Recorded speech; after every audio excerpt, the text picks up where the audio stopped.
Oh, landmines and jellyfish. Welcome back to Knives, I guess, and Marlon Brando.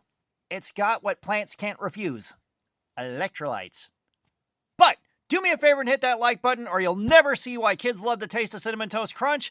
And we just did a live stream, and we tried to go in on version 2 of the Ozark Trail Axis Lock D2 Dropout, or Wugout, or Ozark Trail, yada yada yada, whatever you want to call it.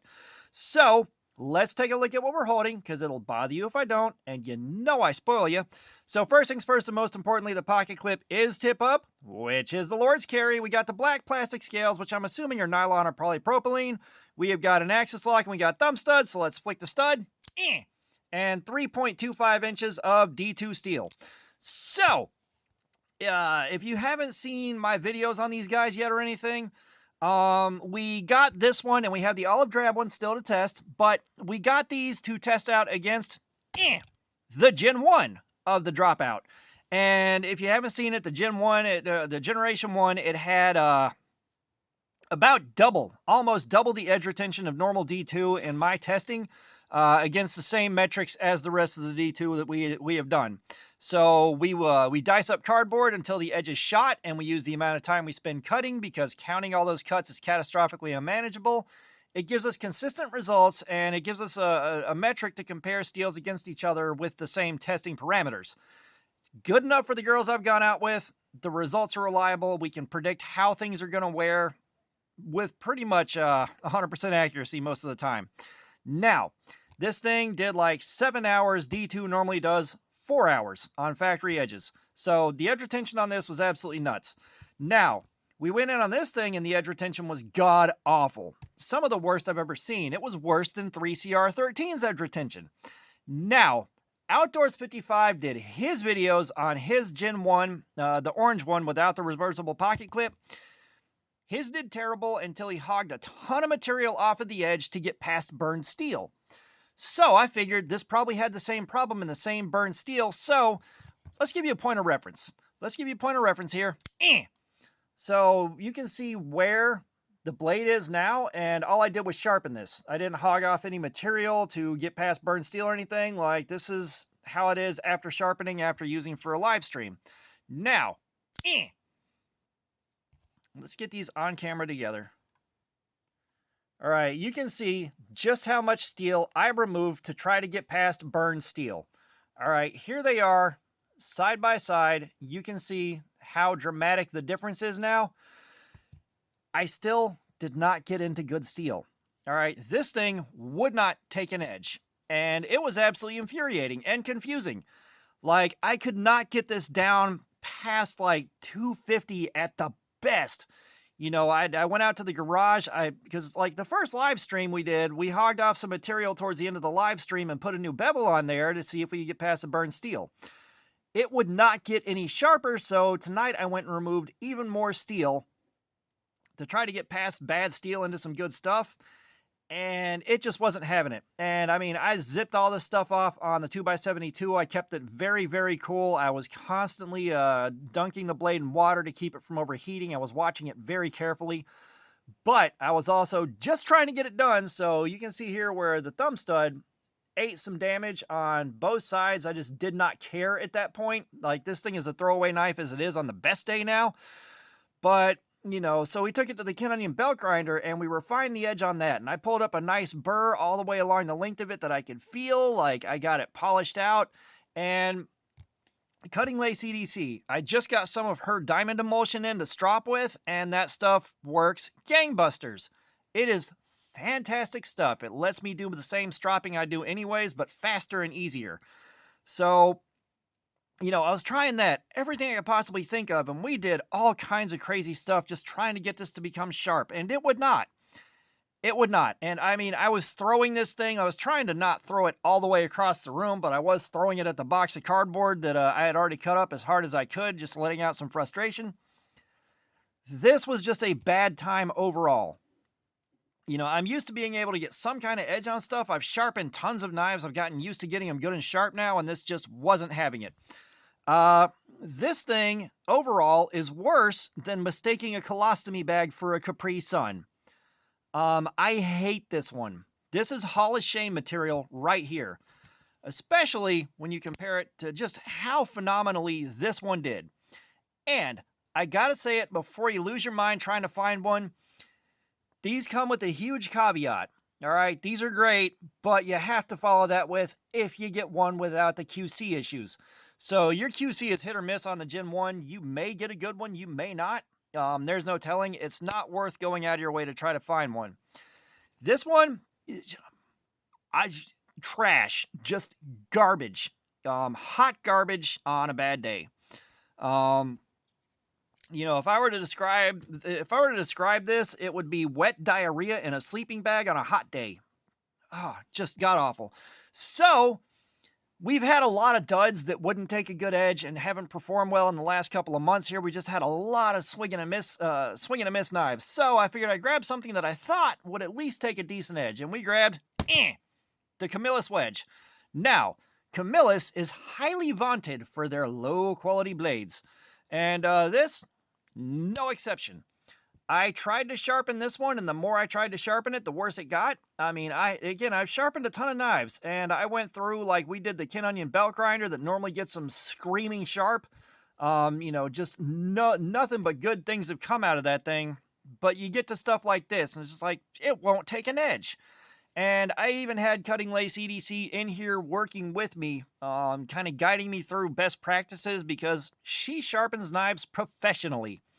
All right, so she was going through and looking at this stuff and seeing what I was going through, and there were no solutions that got this to actually be sharp. She tried on some of the same quality steel and was getting the same kind of results I was, and she has one of these ordered and will let me know how her experience goes with trying to sharpen this because, oh my God. This thing was worse than yelling, "This one's for Jesus," right before an orgasm. I hate it. And it's just trying to sharpen something and having it go bad twice in one night. I cannot tell you that shaved about 8 minutes off the end of my life. It was so bad.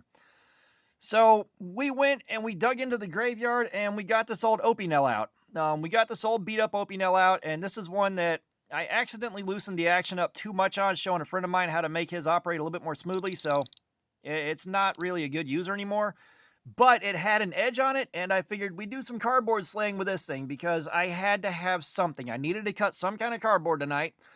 It wound up mostly being a stream about me learning how to get the most out of that diamond emulsion possible because, my strops that I have that I was using are loaded with Temu diamond paste. And don't get me wrong, it works and it works great, but it's slow. And that Temu diamond paste will let you get away with some BS. It will let you get away with so much. And I didn't know how much until I was working with that diamond emulsion.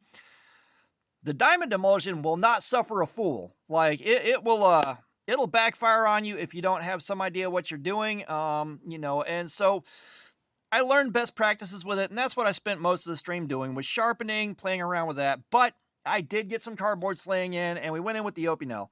And we started at a 168 on the edge sharpness tester, which is not a bad place to start. I stropped it up a little bit before we started just to make sure it had an edge, because, this might come as a shock to you, but this thing is used. It's an old one. I think this might be a carbon steel version, but we don't know. It's very old. I don't have the provenance. I don't know what it was sold as. It belonged to my uncle before he passed away. So we don't know whether it's carbon or stainless, but we went for an hour and we started hitting bad snags, and we got a 597 right here. You can see, like, when I'm testing these things, I will cut till I find the snag, and then I'll mark that and we'll test that. So, 597, that's a devastated edge. It's shot. We took the strop out, and we took Lacey's, Cutting Lace EDC's diamond emulsion out, specifically. And we stropped it, and we gave it a brief strop. I think it was like 7 passes per side and a little bit of love in TLC. We got this 597 down to a 414 here, which is pretty good. But I figured, we'd go in, we'd give it a second run. Again, a very short run, and got it down to a 262. I gave it a little bit more love, a bit more of a run through, because I went from a 10 micron to 9 micron to 5 micron to 1 micron to 0.1 micron, 0.1 micron. And it very quickly brought the edge down, and I gave it one final strop, and I gave it a little bit more time, a little bit more attention, and got that down to a 218 on the edge tester, which 218 is a decent number. Like, it's a decent number. It will definitely cut. Like, you can see right at the end there, it got a little raggedy right there at the snag. The rest of the blade is plenty sharp. You know, it's just that one little snag right there where it took the worst of the impact from the cutting. So the diamond emulsion's fantastic. Like, I had a fantastic time learning best practices with that and getting the hang of it. But, you know, this was a lot of fun. This thing was fun to cut with. I enjoyed it. You know, it's a very, very thin blade. It is a full flat grind. Whenever you get to cutting with it and it's got a good edge on it, it's an absolute laser. You know, the only downside I had was because this handle is like broomstick round and I'm trying to cut with it, it wanted to trail side to side and put force in directions I didn't want it to. Like, the blade was harder to keep aligned than it would be with something with more of an oval shape to it. It just wouldn't lock into my hand right, which was kind of interesting. I didn't expect that, but it was an interesting little thing. It just doesn't lock into your hand the same way a flatter shape does. So, lesson learned. So, I mean, this was a great night for me. I had a great time once we got past this because it was just me learning new stuff. You know, I always love doing that. I always love learning new stuff. But these things, my God, these things are the sadness and hatred of 1,000 traffic jams. 1,000 traffic jams. So, yeah, I mean, that was the whole live stream. That was the whole live stream. It was a lot of fun. I'm so glad you guys came to hang out with us.